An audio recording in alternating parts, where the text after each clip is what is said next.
ये जिम्मेदारी होती है जब इंसान सुबह उठते ही अपने कामों में लग जाता है। रात को सोने से पहले सोच के सोता है कल मुझे क्या प्लान करना है, कैसे करना है, क्या काम करना है, किस टाइम पर करना है। सभी चीज़ें हम सोच के समझ के फिर सोते हैं और सुबह उठते ही अपनी जिम्मेदारियों को निभाने के लिए लग जाते हैं। Hi everyone, welcome back. कैसे हो आप सब? ये देखिए कितनी प्यारी सी सुबह है और रविवार की सुबह हर गृहिणियों को बहुत अच्छी लगती है। सिर्फ गृहिणियाँ ही नहीं, सभी स्कूल जाते हुए बच्चे, दफ्तर जाते हुए जेंट्स, सबको अच्छी लगती है ऐसी सुबह जब सुकून वाली चाय मिले और साथ में सुकून वाला वातावरण मिले।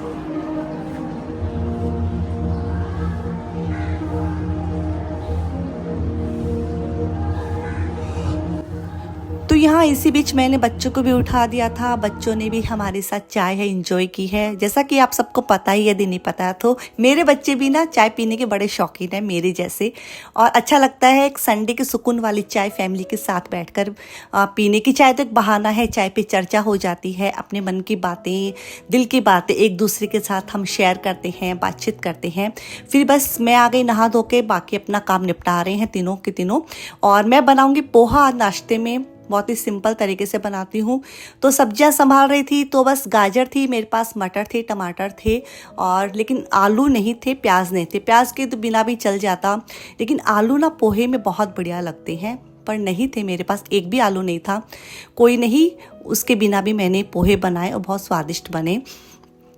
तो यहाँ पर बस मैंने कढ़ाई में पोहे हैं उनको बना लूँगी और बहुत ही सिंपल तरीके से बनाती हूँ। कौन कौन पोहे खाते हैं नाश्ते में मोस्टली, मतलब जो रहता ना सभी के घरों में, मतलब ज़्यादा से ज़्यादा नाश्ता कौन सा बनता है? पोहे। मैं ज़्यादातर घरों में देखती हूँ कुछ भी ऐसा रहता है, क्या बना है नाश्ते में? पोहे।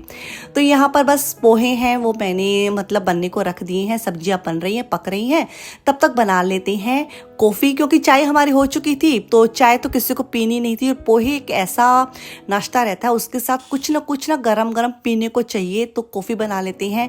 अमेज़ॉन से ये मंगवाया था प्रोडक्ट, बेसिक कॉफ़ी बीटर, बहुत बढ़िया है। मैं इसको पाकर काफ़ी खुश हुई और मेरी ना एकदम बोलते हैं ना कुकिंग स्किल है ना, वो थोड़ी हाई स्टैंडर्ड की थोड़ी हो गई है। अच्छा लगता है जब ये छोटू सा मतलब रहता है किचन में और कॉफ़ी उसमें बनती है और पीते हैं, सब एंजॉय करते हैं और एकदम बढ़िया नेस्कैफे कॉफ़ी बनकर तैयार है। और यहाँ मैं प्लेटिंग कर ही रही थी, पोहे लगाई रही थी। इसी बीच मेरे हस्बैंड ना प्लेट खींच के ले गए, बोले मुझे खाने दो। तो बस यहाँ पर अब सभी का नहाना धोना हो चुका है और आज मैंने बस सोच ही लिया था आज तो मुझे कपड़े धोने ही नहीं है, क्योंकि संडे के दिन ऐसा रहता कपड़े धोने को बैठ जाते हैं ना तो वही 1 घंटा आपको एक्स्ट्रा लगते ही लगते हैं। और पहले दिन के कपड़े पहले से ही रखे थे चेयर के ऊपर, तो उनको मैं फ़ोल्ड करूँगी। इन कपड़ों को बस फोल्ड करते करते मतलब मुझे लगा कि मेरे पास आज टाइम है, लंच की तैयारी जल्दी नहीं करनी है। और लंच में बहुत ही सिंपल सा ही बनेगा जो आगे आपको मैं बताऊँगी, शेयर करूँगी।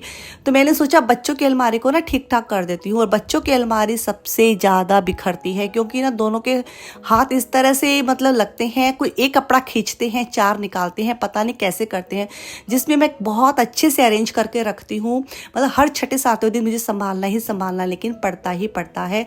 और सभी के बच्चों की अलमारी की यही हालत होती होगी, क्योंकि बच्चे होते ही ऐसे ही हैं।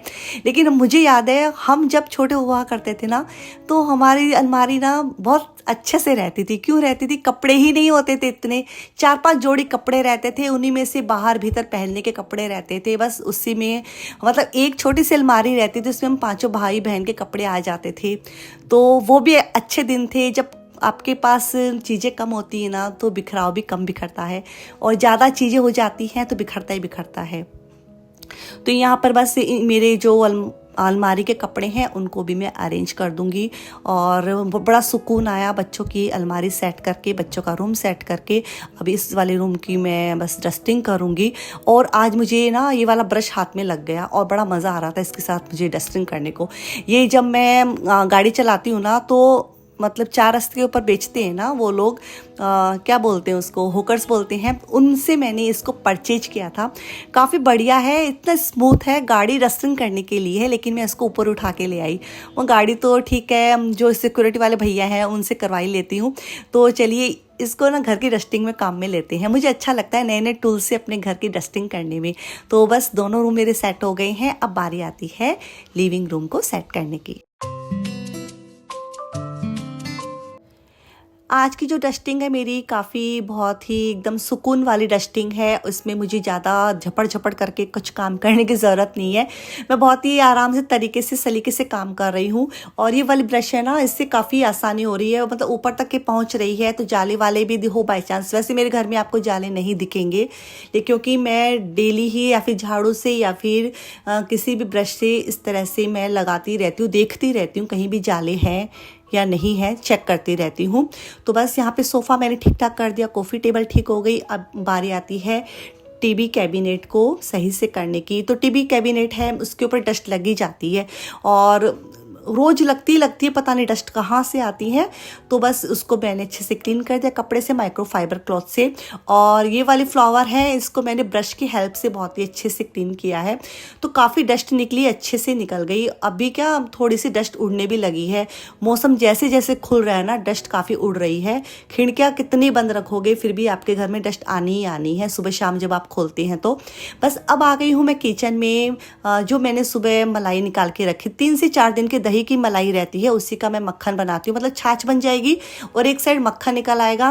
तो छाछ या तो हम पीने में काम में ले लेते हैं या फिर कढ़ी बना लेते हैं। तो आज मैं इसकी कढ़ी बनाऊंगी, क्योंकि थोड़ा सा गला खराब है तो हम पियेंगे नहीं, क्योंकि छाछ है वो गले में जाके पकड़ लेती है गले को। तो बस यहाँ पे छाछ को मैंने रख दिया है, क्योंकि इसकी कढ़ी बनेगी तो बाहर ही रखी रहेगी। और घी को मैं रख दूंगी, मतलब मक्खन को रख दूंगी रेफ्रिजरेटर के अंदर।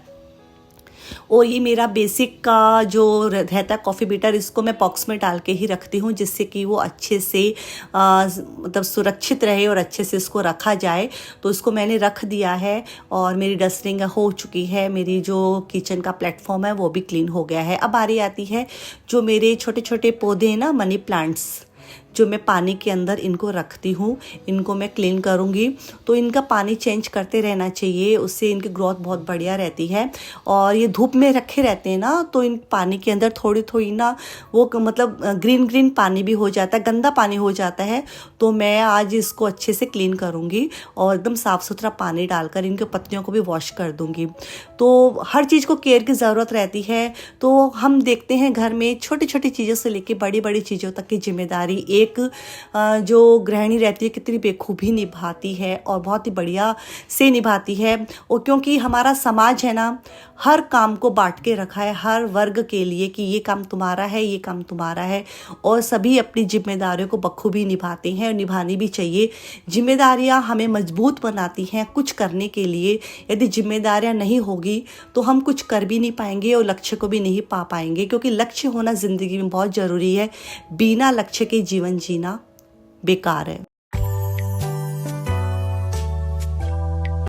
तो आज का लंच हमारा है कढ़ी चावल, सिंपल सा है, टाइम भी कम लगता है लेकिन आसानी से पचने वाला और बहुत ही बढ़िया सा लंच है, वो हमने किया। उसके बाद हम वेब सीरीज़ देखने बैठ गए थे, इंडियन पुलिस फोर्स। इसी बीच मैं कुकर में चढ़ा के गई थी स्वीट कॉर्न, जो कि बॉईल हो चुके थे, 2 से 3 सीटियाँ उसमें आ गई थी। तो इसको बॉईल करते हैं, थोड़ी सी चीनी और थोड़ा सा नमक डाल के बॉईल करना चाहिए।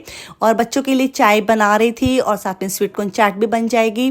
तो मतलब हम सभी खा लेंगे, ऐसा नहीं बच्चे ही खाएंगे स्वीट कॉर्न चाट, हम चारों ही खा लेंगे। क्योंकि कढ़ी चावल खाए हुए रहते हैं तो पेट जल्दी भरता है, लेकिन भूख भी जल्दी लगाती है, बहुत जल्दी डाइजेस्ट होते हैं चावल। तो यहाँ पर बस मैं स्वीट कॉर्न चाट बनाऊंगी, तो उसके लिए मैंने सभी चीज़ें बाहर निकाल के रख दी है। मुझे क्या क्या चाहिएगा, पिज़्ज़ा पास्ता सॉस है, चिली फ्लेक्स है, ओरिगानो है, जो भी चीज़ें मैं मसाले इसमें यूज करूँगी, नमक है, काला नमक है और नींबू है, ये सब चीज़ें इसमें मैं डालने वाली हूँ। तो यहाँ पर देखिए बहुत ही मतलब ये सब चीज़ें इसमें डाल के बनाएंगे। और पीवीआर में जब जाते हैं, मतलब इवन मैंने बच्चों को बना के दिया ना, बच्चों वाली मम्मा पीवीआर में हम खाते हैं ना, उससे भी ज़्यादा टेस्टी है। पीवीआर में कितना कॉस्टली पड़ता है, 150 के छोटे छोटे कप आते हैं और घर में हम सिर्फ और सिर्फ 40 रुपए में हम इतने सारे बना लेते हैं। तो यहाँ पर बस ये सब चीज़ें बनती हैं तब तो बच्चे अपने आप ही भाग भाग के आ जाते हैं और ले जाते हैं अपना। तो बस चेरी आई थी तो मैं चेरी को पूछ रही थी, क्योंकि मेरी बेटी जैसा कि हमेशा ही हर चीज़ का रिव्यू अच्छा देती है, क्योंकि बेटियां हमेशा ही माँ के पक्ष में ही बोलती हैं। उसने बोला मम्मा बहुत बढ़िया बने हैं। तो चलिए बस उसने थम दिखा दिया, मतलब बढ़िया है। तो बस यहाँ पर मैं सबसे लास्ट में ही शुगर ऐड करती हूँ चाय में।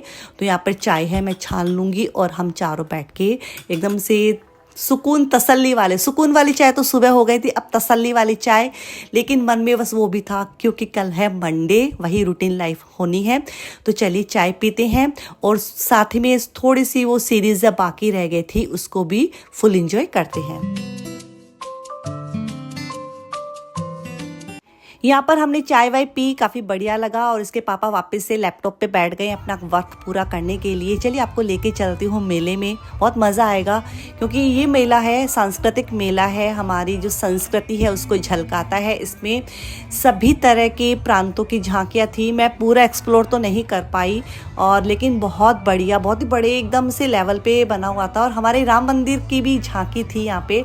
मुझे बहुत बढ़िया लग रहा था क्यों, और एकदम से जो क्राउड है इतना ज़्यादा था, बहुत ज़्यादा क्राउड होके रखा था। तो चलिए आप भी इंजॉय कीजिए। मुझे लगा ये वाली चीज़ आपको दिखानी चाहिए कि हमारी संस्कृति है, हम महाराष्ट्र में रहते हैं, तो जहाँ आप रहते हो ना उस संस्कृति के अकॉर्डिंग आपको चलना चाहिए। तो यहाँ पर हम काफ़ी इंजॉय किया। हम दोनों ही गए थे, बच्चे नहीं गए थे क्योंकि बच्चों को सीरीज़ पूरी कंप्लीट करनी थी, मेरी थोड़ी सी बाकी रह गई थी तो वो मैं जाके कंप्लीट कर लूँगी, उसमें कोई थी। तो यहाँ पर बस हमने एक्सप्लोर किया, कुछ खाया पिया नहीं, अच्छे से देखा। पूरा तो मैं वीडियो शूट नहीं कर पाई, जितना मैं कर पाई आपके साथ शेयर की। और ये हमारे महाराष्ट्र के राजा छत्रपति शिवाजी, तो इनको देख के तो ना गर्व से एकदम जो रहता ना सीना सभी का चौड़ा हो जाता है, क्योंकि छत्रपति शिवाजी के बारे में कौन नहीं जानते हैं, क्योंकि महाराष्ट्र की जान है ये। बस अपने छोटे से वीडियो को यहीं पे एंड करती हूँ इसी आशा के साथ कि आज का वीडियो आपको पसंद आया होगा। यदि पसंद आए तो लाइक करना, कमेंट करना, ज़्यादा से ज़्यादा शेयर करना और यदि हाँ चैनल पर नहीं हो तो सब्सक्राइब जरूर करना।